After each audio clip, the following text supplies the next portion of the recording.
Hello everyone, स्वागत आहे तुमचं स्टिचिंग विथ तेजस्वी यूट्यूब चॅनलवर। मकर संक्रांतीच्या हार्दिक शुभेच्छा। आज आपण बोटनेक कलाचे प्रॉब्लेम्स काय असतात आणि कसं बोटनेक कला किती शोल्डर वाढवायचं आणि किती घ्यायचं हे पूर्ण डिटेलमध्ये तुम्हाला मी आज सांगणार आहे। आपण बोटनेक कलामध्ये किती म्हणजे कोणत्या प्रकारे गळानेक घ्यायचं आणि कसं घ्यायचं हे तुम्हाला सर्व तुमचे जे क्वेश्चन आहेत ते सर्व आज क्लिअर करणार आहे मी। आणि जर तुम्हाला काही विचारायचं असेल तर मला कमेंट सेक्शनमध्ये नक्की विचारा आणि ते तुमच्यासाठी मी नवीन व्हिडिओ घेऊन येणार आहे। चला तर आपण व्हिडिओची सुरुवात करूया। ही माझी मेजर आहे, उंची आहे 14ची आहे, शोल्डर 15चे घेतलेत आणि छाती 44 आणि कंबर 34ची घेतलेली आहे। चला आपण आता कसं घ्यायचं पूर्ण मी कटिंग पण दाखवणार आहे आणि पूर्ण म्हणजे कटिंग कशी करायची आणि किती मेजर घ्यायचे त्यानुसार पूर्ण सांगणार आहे तुम्हाला आज या व्हिडिओमध्ये। पहिले तर मी सरळ मार्जिन करून घेतलेलं आहे पेपर, कारण की क्रॉसिंग असतो ना आपल्याला, तेव्हा सरळ करून घेतलेला आहे आणि अस्तर डबल फोल्डिंग करून घेतलेला आहे। तर मेजर आपला आहे 14 इंच, त्याच्यावर आपल्याला 1 इंच एक्स्ट्रा घ्यायचं आहे।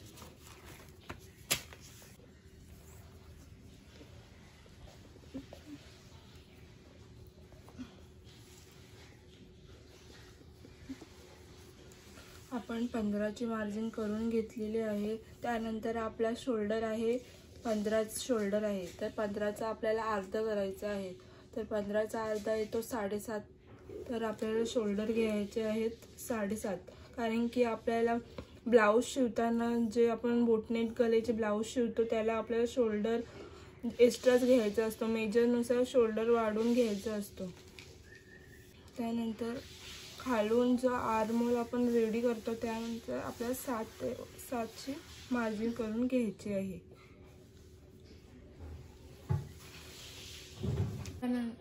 छाती आहे 44ची छाती आहे, त्यानुसार आपल्याला छातीचे 4 पार्ट करून त्याच्यात आपल्याला 2 इंच शिलाई मार्जिन टाकायची आहे। तर छाती आपण 4 भाग केले तर 11 इंच येतो, त्याच्यात आपण 2 इंच एक्स्ट्रा केले तर आपली 13 होते। इथे मी 13 मार्जिन करून घेते। आपले जेवढी छाती येते त्याच्यात आपल्याला 2 इंच एक्स्ट्राच घ्यायचं आहे, म्हणजे फोल्डिंग आपल्याला आतमध्ये एक्स्ट्रा ठेवायलाच लागतो। त्यानंतर आपली कंबर आहे आपली 34ची कंबर आहे, तर त्याचं 4 पार्ट करून आपल्याला किती येतो, आता तुम्हाला 4 पार्ट कसे करायचे हे मी तुम्हाला सांगते बघा।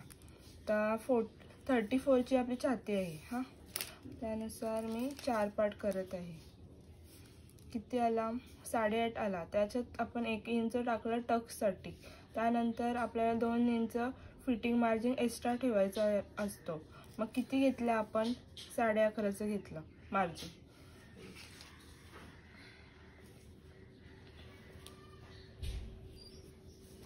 त्यानंतर ही शोल्डर आहे जॉईन करून घ्यायची।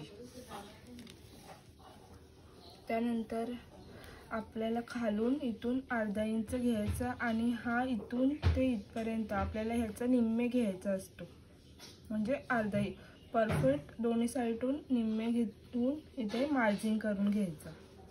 मार्जिन करून घेतल्याच्या नंतर खालून इथून 1.25 पाव घेऊन आपल्याला इथून सेफ देऊन घ्यायचं आहे।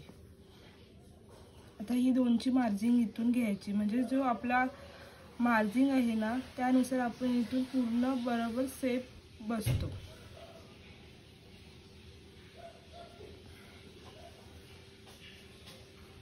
ही आपली झाली बोटनेक गळ्याची कटिंग। मार्जिन करून घेतलेले आहे, तिथून पूर्ण साईडून कटिंग करून घ्यायचे आहे। ब्लाऊज पीस ही तसंच डबल फोल्डिंग करून घ्यायचं आहे आणि जो आपण अस्तरवर मेजर काढलेला आहे तो ठेवून कटिंग करून घ्यायचे। आणि कटिंग करताना आपल्याला 1/2 इंच थोडा एक्स्ट्रा घेऊनच कटिंग करायचे, कारण की नेटचं ब्लाऊज असलं तर तेव्हा आपण परफेक्ट साईडून कटिंग करून घ्यायचं, पण ह्याला कसं आपलं कमी जास्त होतं तेव्हा म्हणून एक्स्ट्रा ठेवायचं 1/2 इंच कटिंग करताना।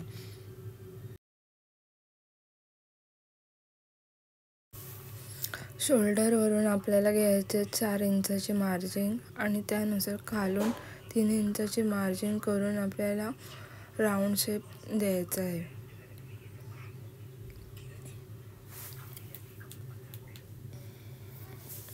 त्यानंतर आपला जेवढं गला आहे म्हणजे 10चा बोला 11चा बोला त्याच्यात आपल्याला 1 इंच एक्स्ट्रा घेऊन, आता माझा 11चा गला आहे तर मी 12चे मार्जिन करून घेते.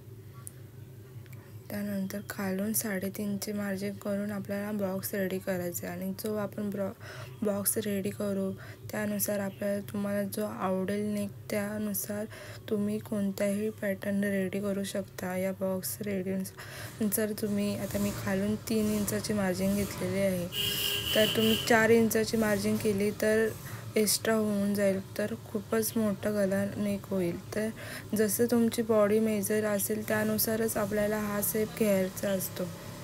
आता हा माझा भरपूर मोठा आहे त्यानुसार मी आता शेप देते. तर हा शेप दिले ना, तुम्ही तुमच्यानुसार अलग शेप पण देऊ शकता, तुम्हाला आवडेल तोही शेप देतो. पण बोटनेकला असंच करतात बॉक्स.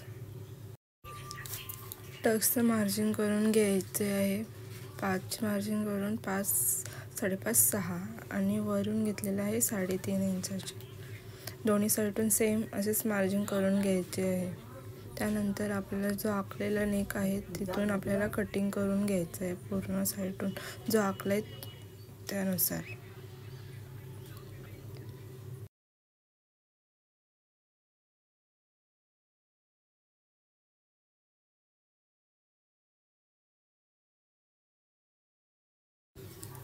कटिंग केल्याच्या नंतर आपला असा नेक हा दिसून येणार आहे. त्यानंतर आपला ब्लाऊज पीस घेऊन, म्हणजे जे समोरचं ब्लाऊज असतो म्हणजे सीधी साईड असतो त्यावरच आपल्याला अस्तर ठेवून घ्यायचं आहे. म्हणजे कसं उलटी साईडून नाही द्यायचा. आता हा माझा उलटा आहे आणि हा सीधा आहे, त्यावर ठेवून जो आपण नेक कटिंग केलेला आहे त्यावर शिलाई मारून घ्यायची आहे.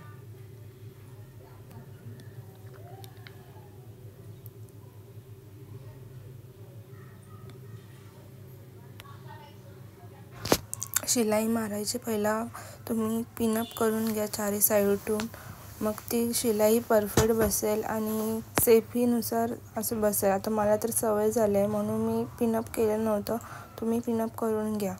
आणि त्यानंतर आपल्याला जेवढा पीस आहे तो आपल्याला कटिंग करून घ्यायचे नेकनुसार. छोटे छोटे असे कट मारून झाल्याच्या नंतर आपल्याला तिथून टोकानुसार आपल्याला फोल्डिंग करून घ्यायचे असं कपडा. सुई असेल त्यानुसार ती सुई आतमधून घालून तो आपल्याला बाहेर कपडा काढून घ्यायचा. दोन्ही साईडून सेम असंच करायचं आणि पूर्ण कपडा बाहेर काढायचा. जो आपण नेक पलटी करून घेतलेला आहे तिथून आपल्याला पुन्हा शिलाई मारून घ्यायची आहे गल्यानुसार, जो आपण गला आखलेला त्यावर.